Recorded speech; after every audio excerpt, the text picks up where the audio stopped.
In 1731, a British merchant captain named Robert Jenkins was sailing through the Caribbean on his way back from the West Indies when his ship, the Rebecca, was stopped by the Guardia Costa, Spanish Coast Guard.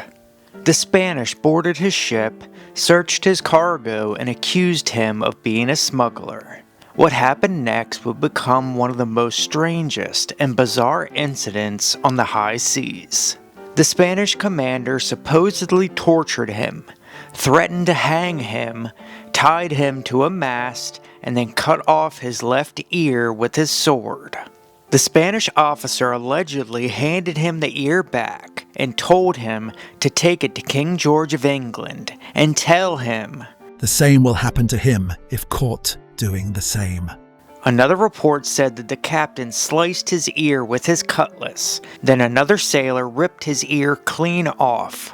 Jenkins was released and sailed back to Britain. He met with King George and gave him testimony. For years, the incident went mostly unnoticed, except for a few newspaper reports. This report from the Gentleman's Magazine in June 1731 reads, "The Rebecca, Captain Jenkins, was taken in her passage from Jamaica by a Spanish Guardia Costa who put her people to the torture, part of which was that they hanged up the captain 3 times, once with the cabin boy at his feet. They then cut off one of his ears, took away his candles and instruments, and detained him a whole day. Being then dismissed, the captain bore away for the Havana, which the Spaniards perceiving stood after her and declared that if she did not immediately go for the Gulf, they would set the ship on fire, to which they were forced to submit, and after many hardships and perils arrived in the River Thames, June 11th. The captain has since been at court and laid his case before His Majesty." For 7 years, the event was just another grievance against Spain. But Jenkins and his ear would resurface in 1738. With tensions against Spain growing, Jenkins again gave testimony, this time to the House of Commons. He reportedly pulled out his severed ear and showed it off to the committee. Jenkins had preserved it in a jar. After years of tensions with Spain and with every attempt to make peace failed, King George declared war on Spain on December 23, 1739.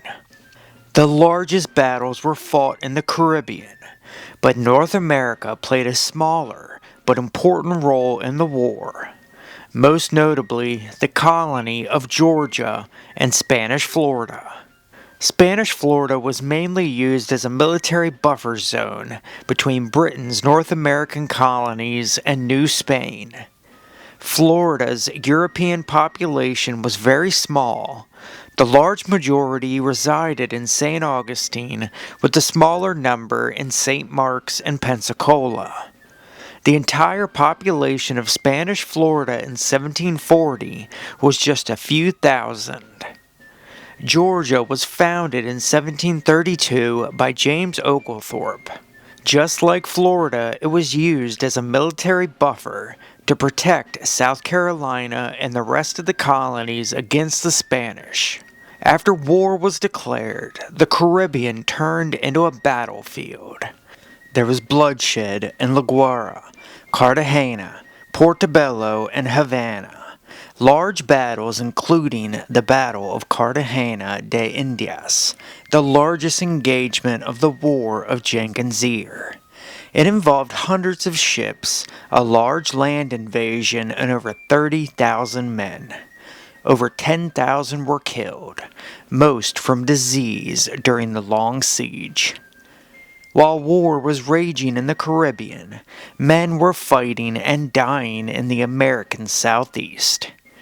Georgia was Britain's newest colony, and James Oglethorpe was going to defend it. Oglethorpe received word from King George to annoy the subjects of Spain in the best manner. Again, the vast majority of Spanish Florida's population was in St Augustine. So that was the obvious choice for any future attack. Both sides had native allies, and the British sent Creeks to raid Spanish Florida. Around the same time, Spain began raids across the border into Georgia. The raid on Amelia Island sparked a larger campaign that would send Oglethorpe directly to the capital of Spanish Florida. Oglethorpe first captured Fort Picolata and Fort San Francisco de Papa, then went to South Carolina for more men and provisions. Oglethorpe started his campaign with around 2,000 men, made up of 1,000 colonial and regular infantry, 900 sailors, and around 1,200 native allies. Oglethorpe captured Fort St. Diego and Fort Mose. The Royal Navy blockaded the port of St. Augustine, while Oglethorpe slowly encircled the city. The Spanish needed to feed around 2,000 people, and without help, they would not survive for long.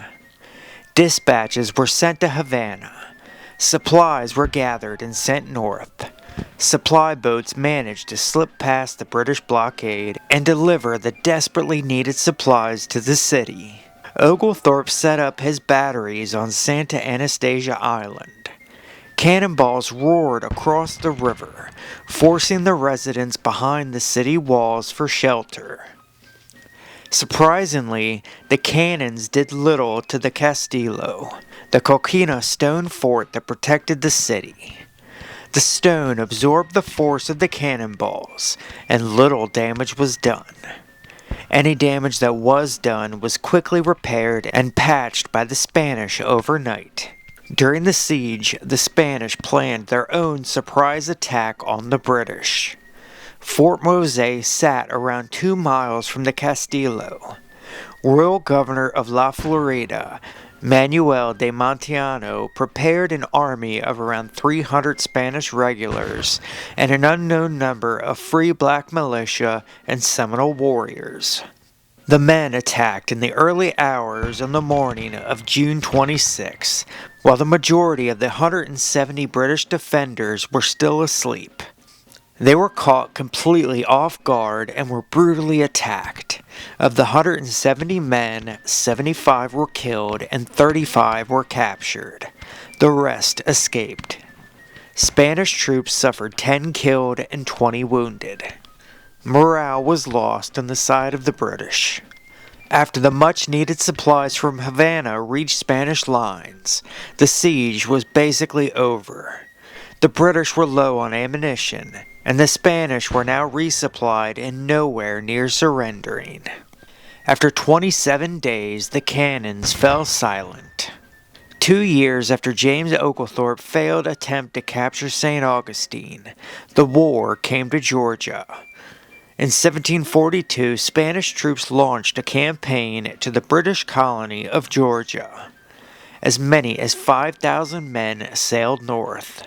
They landed on St. Simons Island and moved inland.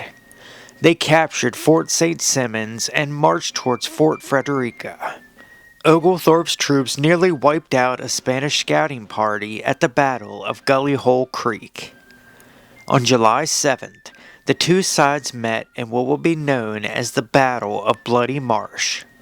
Oglethorpe sent a small force to intercept the Spanish before they reached the fort.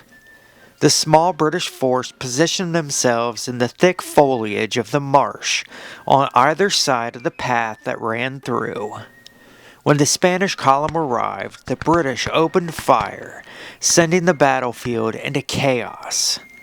Thick smoke from the black powder filled the marsh. The battle was short but deadly.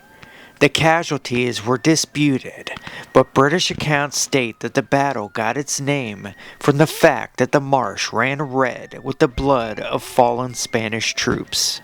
The Spanish decided to end the campaign on St. Simons Island and withdrew to the coast.